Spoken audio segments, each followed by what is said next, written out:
Hola, bienvenidos al primer Facebook Live, primer Facebook en vivo de la Alianza Nacional Católica sobre la Discapacidad, NCPD.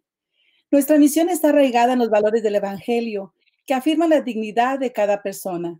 NCPD trabaja de manera conjunta para asegurar la participación significativa de todas las personas con discapacidades en todos los aspectos de la vida de la Iglesia y de la sociedad. Es para mí un honor presentar a nuestro invitado de hoy, Peter Duchtram, a quien tengo el placer de conocer desde hace varios años. Muy honrados con tu presencia. Peter Duchtram es el director del Instituto para el Ministerio Eclesial Laico y Servicio de la Arquidiócesis de San Antonio. Él obtuvo una maestría en Artes de la Teología, con concentración en misión cross-cultural y una maestría en Divinidad, con especialización en Biblia en la Catholic Theological Union, en Chicago. Obtuvo una certificación en Relaciones Judeocristianas de la Universidad de Georgetown y está finalizando un doctorado en Teología en la Universidad de Berkeley. En la Arquidiócesis de Miami fue director de catequesis y coordinador del Ministerio Hispano. También fue director de Educación Religiosa en la Arquidiócesis de Chicago. En este momento es el presidente de la Federación de Institutos Pastorales. Ha escrito 3 libros para el diálogo a la luz de las cartas apostólicas y la encíclica del Papa Francisco, y es miembro de nuestro Consejo de Discapacidades Intelectuales y del Desarrollo de NCPD. Gracias nuevamente, Peter, por estar con nosotros. Vamos a empezar con nuestra oración por esta gran oportunidad de estar juntos. En nombre del Padre, del Hijo y del Espíritu Santo. Amén. Padre de todos, hoy nos congregas como tu pueblo y nos llamas a ser tu iglesia. Con tu gran poder y amor eterno, has creado a cada ser humano como una maestra, obra maestra de tu creación, dando a cada uno de nosotros un llamado divino y cualidades únicas que reflejan tu gloria. Que quienes se acercan humildemente ante ti en oración aprendan a vivir la justicia y la bondad de nuestro Dios creador a través de nuestros esfuerzos por ser una iglesia que abraza toda tu creación con reverencia, para que unidos nos regocijemos en Dios, Padre, Hijo y Espíritu Santo. Amén. Amén. Nuevamente, gracias, muy honrados con tu presencia, y como queremos aprovechar todo tu conocimiento, queremos saber qué te movió, qué te inspiró a estudiar las Sagradas Escrituras y ver esa relación con las discapacidades.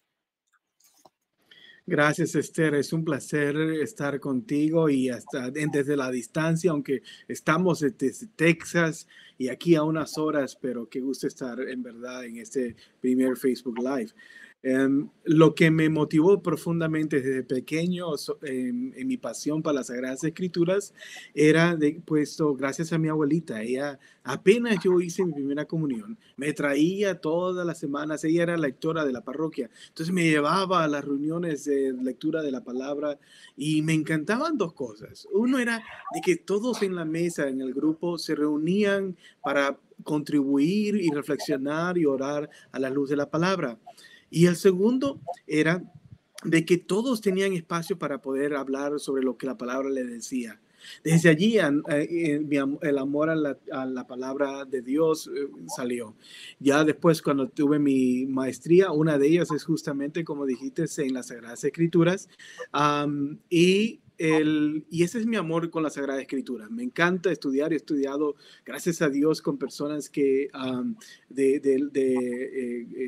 con rabinos y para entender mejor la palabra del Antiguo Testamento, la lectura del Nuevo Testamento también.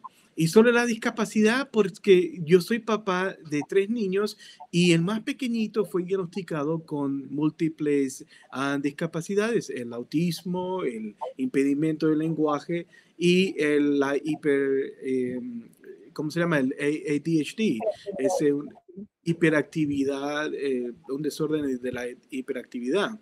Entonces, al inicio yo no sabía absolutamente nada de qué era autismo, ni de qué era el impedimento del lenguaje. Entonces, tuve primeramente que indagar, estudiar, dialogar, y llorar algunas veces para saber de cómo yo podía servir como papá, cómo podía ayudarle a mi hijo.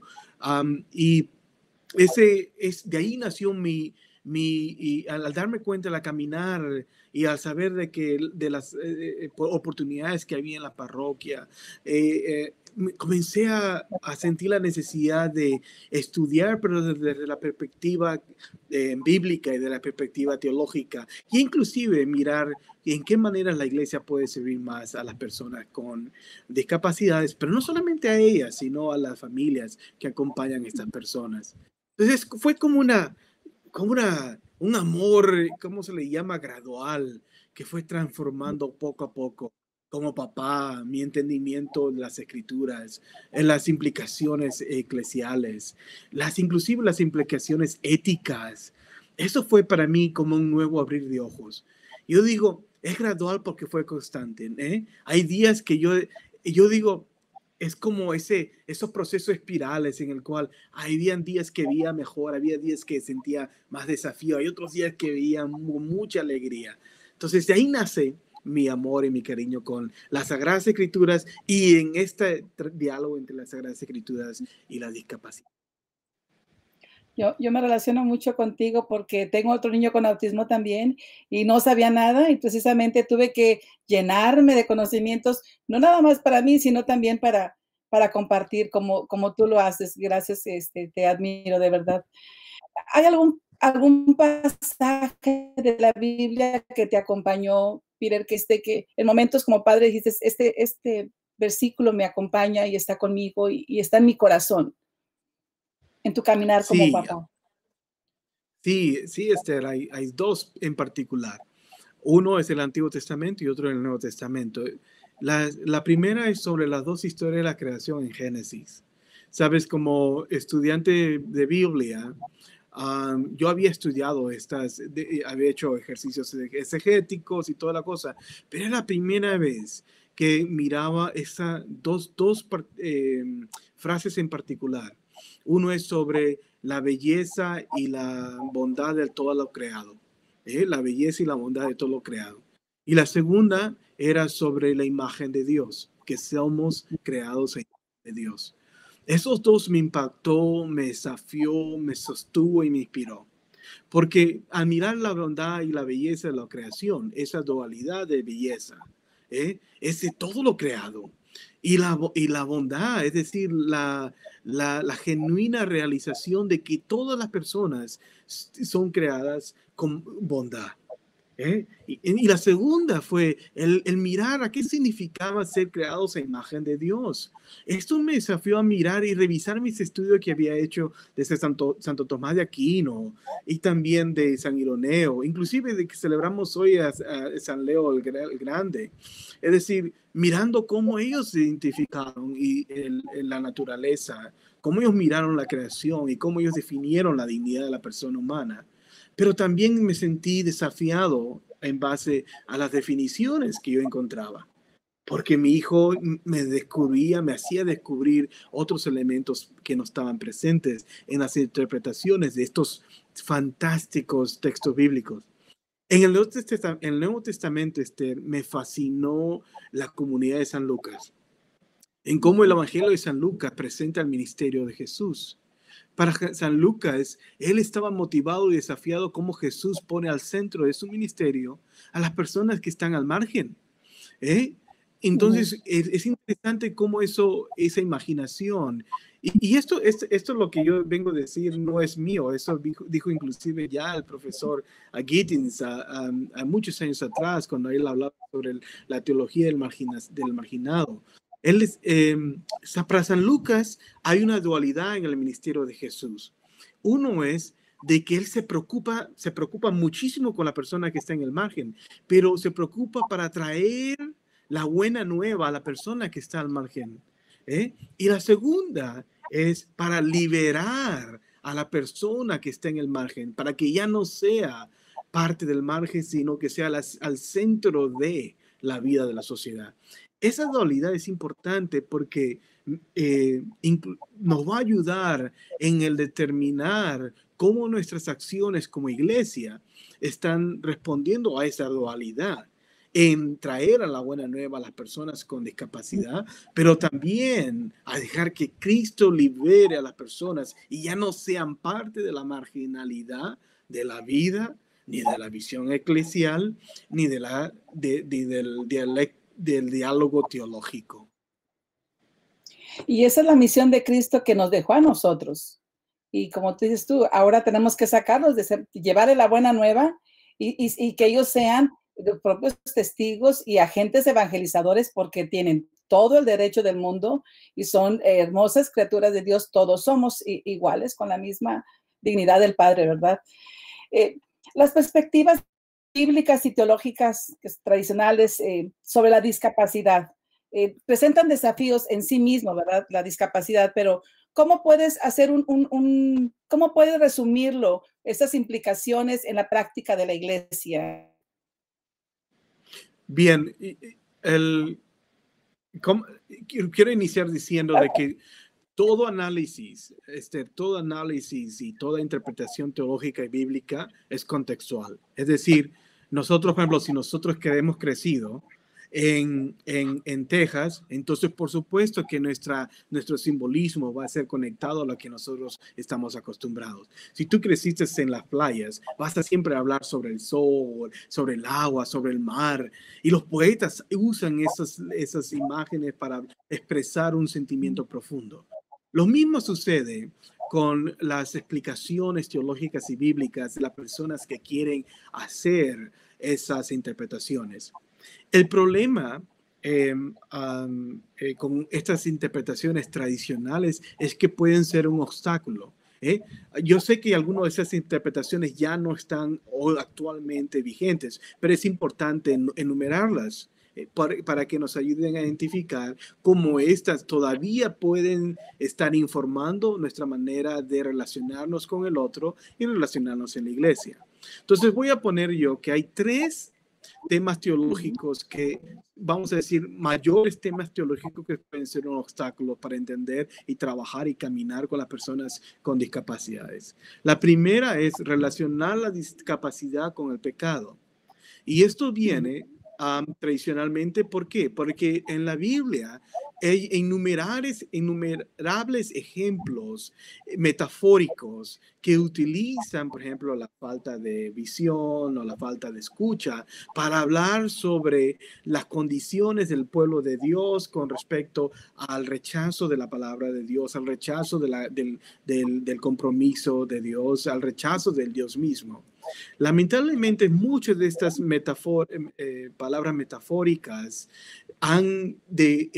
¿cómo se le dice? Indirectamente excluido o han indirectamente impregnado el ver la discapacidad como un efecto del pecado, como un efecto que ha trastocado la humanidad, que ha trastocado la dignidad de la persona.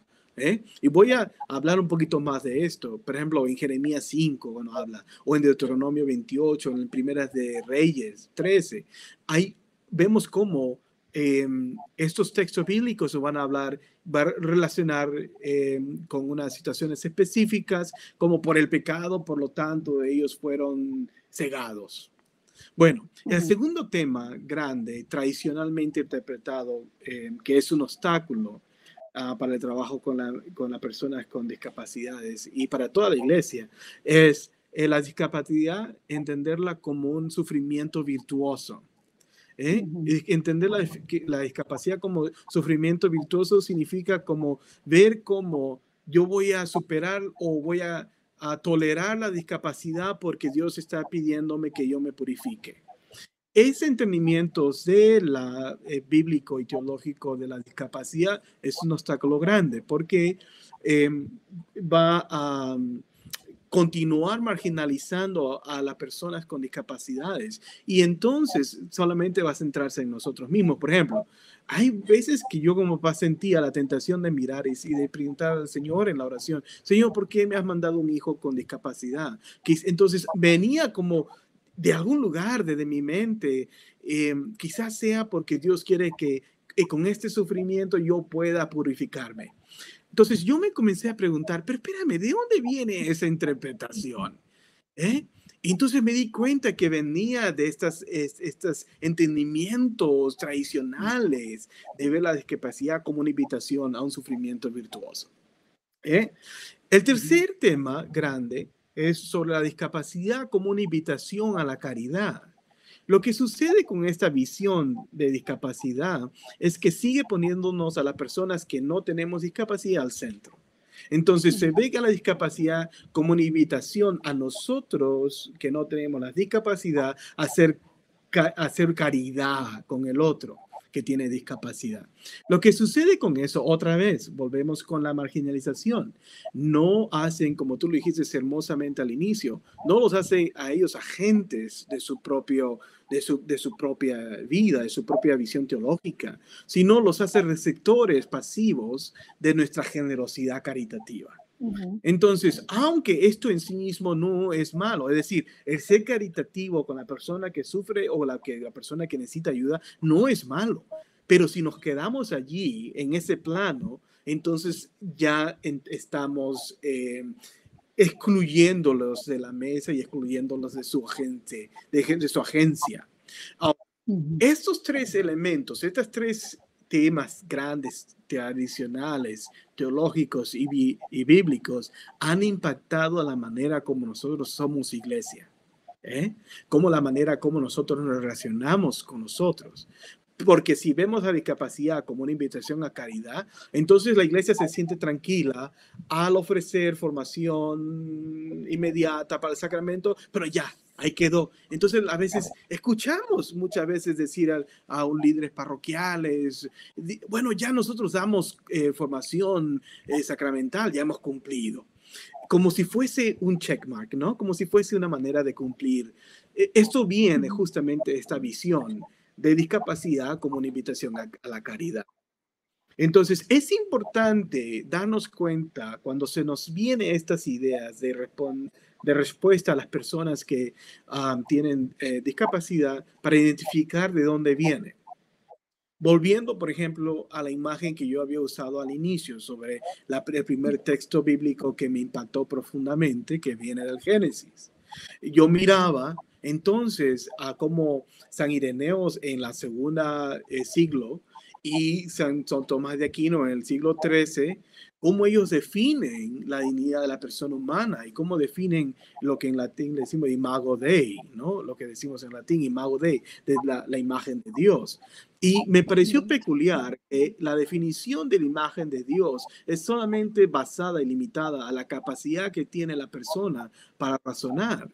Entonces, lo que presenta eso, aunque es un buen inicio, lo que presenta esa dificultad de entender la imagen de Dios es que niega indirectamente la realización ontológica de la persona. Es decir, toda persona, todo ser humano tiene dignidad por la relación con el Creador.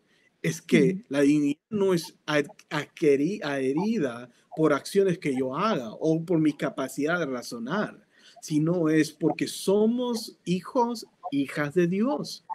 Entonces, ¿cuáles son las implicaciones éticas y ministeriales al darnos cuenta de que nuestra definición de imago Dei es más allá de la capacidad que tiene una persona? Eso es lo que nosotros necesitamos hacer. Eso es nuestro llamado, en cómo podemos mirar las definiciones históricas y darles una nueva visión. Ahora, Esther, esto no quita, y esto no significa que la Biblia no tiene textos bíblicos que son hermosos. Por ejemplo, el texto de Isaías 29:18 o Isaías 35 que nos habla del plan salvífico de Dios. O Lucas 14 en el Nuevo Testamento cuando nos habla del gran banquete. y de la hermosidad de que todos estamos invitados al banquete. Todos.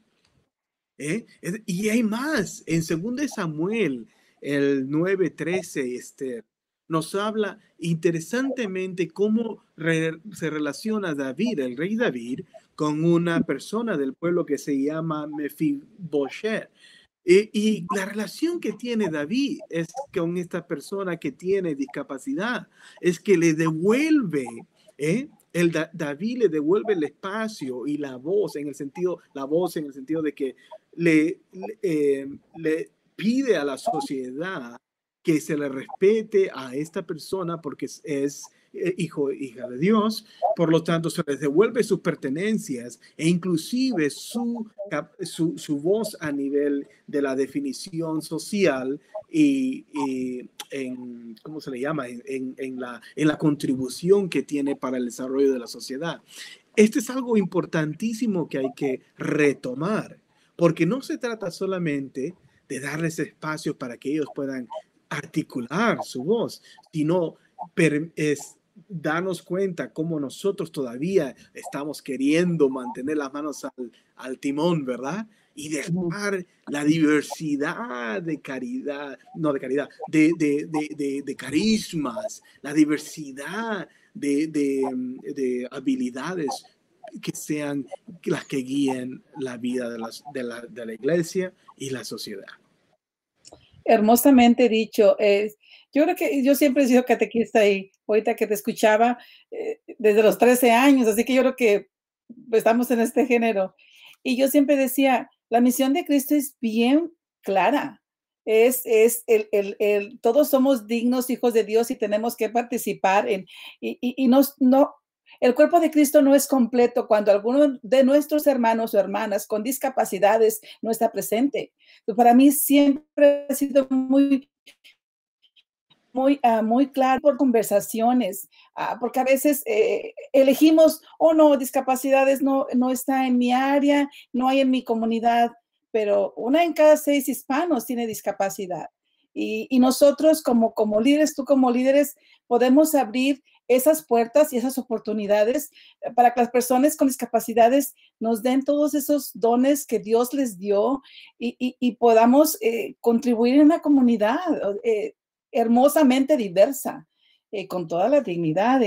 Es tan hermoso, de verdad, esta conversación que tú nos profundizas, ¿verdad? Con la Biblia y en tu experiencia. Muy agradecidos, Peter. Vamos a tener que parte 2 de este Facebook en vivo. ¿Qué desafíos ves? Porque obviamente que hay desafíos siempre. ¿Qué desafíos ves en la medida que uno sigue estudiando las escrituras y va caminando con la persona con discapacidad y la familia? Como dices tú, abrazando a la familia. Yo puedo agrupar los desafíos en 2. Uno, los desafíos para el estudio bíblico y teológico. Hay un desafío. Inclusive yo digo, inclusive en el diálogo eclesial. Es un desafío grande. Y el segundo es el desafío para instituciones nacionales como NCPD y otras instituciones nacionales y para nuestras parroquias. El primer desafío para los estudios bíblicos y los estudios teológicos y eclesiales, nosotros necesitamos más, ¿cómo se le dice?, acercamientos contextuales. ¿A qué me refiero? Necesitamos animar mejor a que las personas con discapacidades o a las personas que cuidan de personas con discapacidades puedan articular cómo esta realidad les ha transformado su cristianismo, su bautismo, su vocación bautismal. Cómo está transformado su visión de ser de iglesia, cómo está transformado su visión de Dios. Hay un escrito que yo pude, en uno de estos diálogos, pude encontrar que fue escrito por Nancy Ainsland. Nancy Ainsland escribió un libro que se llama, en inglés, se llama The Disabled God, el Dios con discapacidad. Me pareció fantástico. ella en sí mismo, ella era una persona con discapacidades. Digo ella era porque falleció lamentablemente a la edad de 44, hace unos años atrás. Ahora, pero su contribución fenomenal para el diálogo teológico fue que um, necesitamos más, ¿cómo se dice? Perder el miedo de desafiar a las interpretaciones tradicionales que pueden ser un obstáculo para relacionarnos mutuamente como personas, como hijo e hija de Dios. Ella inclusive nos invita a resistir o revisitar las preguntas hermenéuticas en el proceso hermenéutico, es decir, en el proceso de estudio bíblico. Ella nos invita a mirar si estamos haciendo la pregunta adecuada para asegurarnos que la respuesta fuera a transformar la iglesia y la sociedad. Entonces, la primera es eso, es invitar, animar a que haya más personas con discapacidades que articulen bíblicamente y teológicamente lo que significa ser hijo de Dios. Y la segunda es para las comunidades, para las instituciones nacionales y para las parroquias. Tenemos que ir más allá de, usando la imagen que había hablado de San Lucas, ¿verdad? De la dualidad del ministerio de Jesús. Tenemos que ir más allá del anunciar la buena nueva. Porque el querigma es importantísimo, esencial. Inclusive el nuevo directorio nacional para la catequesis nos lo recuerda, la esencialidad del querigma. Pero allí no termina el asunto. Tenemos que asegurarnos, y yo digo, tenemos que dejar que Cristo los libere del margen. ¿A qué me refiero con esto? Es decir, que ya no podemos hablar por ellos, que ya no podemos verlos solamente como receptores de nuestro ministerio pastoral y parroquial. Como tú dijiste al inicio, tenemos que reclamar que ellos sean agentes de la pastoral, agente de pastoral. ¿Qué significa eso?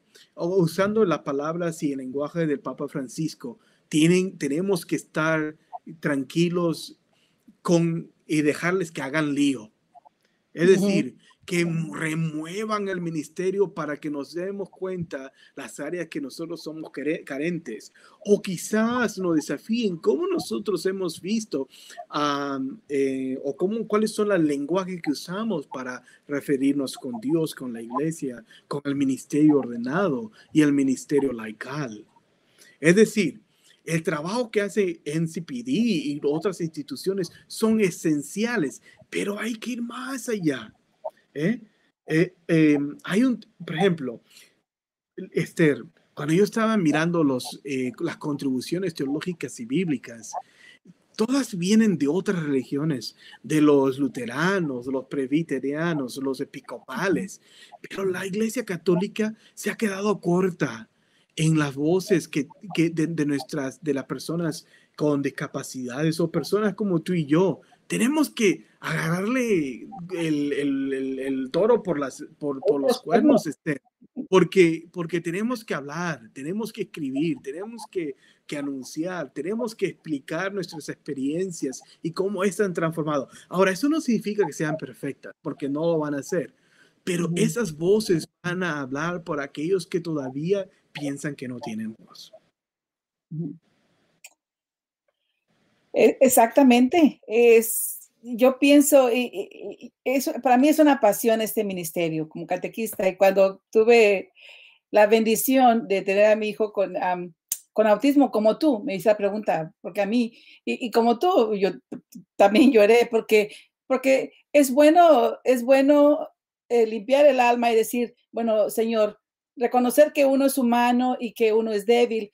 Dice, ok, lloré, dije, bueno, me lo mandaste, es una bendición, y ahora, ¿qué sigue, verdad? A formarnos y a prepararnos, pero como tú dices, buscarles un lugar, porque ellos tienen su voz y tienen su derecho como hijos de Dios, como bautizados, a hablar por ellos mismos y ser representantes de su persona y de sus dones que Dios les dio. Pero nosotros como líderes tenemos que asegurarnos que ellos son parte de esta iglesia visible, porque vemos que en las iglesias no ves personas con discapacidades ofreciendo los dones y en la misa, no los ves, y le digo, es el momento de que participemos, y tú nos has dado una gran contribución con todo lo que nos has puesto, y yo creo que de aquí en adelante vamos a unir esfuerzos contigo, porque siempre habemos muchas mujeres hablando de este ministerio, pero es un honor tener un papá, y yo creo que tenemos que juntar los esfuerzos para seguir con este amor y con esta pasión, asegurarnos que todos están en la mesa del Señor presentes, ¿verdad? Y Amén. también nuestros hermanos que son sordos, ellos normalmente son unos que también tienen poco acceso en la comunidad, así que muy bendecidos con esta presentación, y queremos que tú nos dejes con ese mensaje de alegría, con ese mensaje de fe. ¿Qué alegría nos trae la Biblia en nuestro día a día? Y nos hagas Mira, favor también con una oración, perdón. sí, Esther, no, perdóname, pero es que cuando tú me preguntas, yo salto y aquí podemos hablar por 3 horas. Fácil, ¿verdad? Mira, yo los invito a las personas que nos están escuchando, abran su Biblia, revisen el texto bíblico. Hay tantos textos tan hermosos en el cual nos hablan de un Dios misericordioso. Por eso yo usé inclusive para el título de este tema, y Dios amó tanto al mundo. ¿Por qué? Porque somos experiencia del amor de Dios. Somos realidad de ese amor de Dios. Yo lo que les invito es, abran sus textos bíblicos, dialoguen sobre cómo ese amor de Dios ha transformado su vida y cómo seguirá transformando. No tengan miedo de poder desafiar algunas terminologías o algunos conceptos que ciertamente necesitan revisarlos, ya son caducos porque contradicen con la buena nueva. Miedo, abran grupos de diálogo, grupos de oración. Hoy en día, Esther, se puede usar diferentes plataformas virtuales. Podemos usar el rosario para orar por unos por otros y claro, hacer la lección divina, etcétera. Es decir, el texto bíblico nos habla muchísimo de que el plan salvífico de Dios es para todos. Es para todos, no hay alguien que sea excluido de ese plan. Y sobre la oración final, Esther, hay una oración que a mí me encanta. Cuando yo leí Laudato Si, el Papa Francisco nos regaló ese hermoso documento y yo les digo, hay que leerlo. Es tan sabroso. El Laudato Si número 246, y quisiera terminar, si me dejas, Esther, con esa oración del Papa Francisco. En nombre del Padre, del Hijo y del Espíritu Santo. Amén.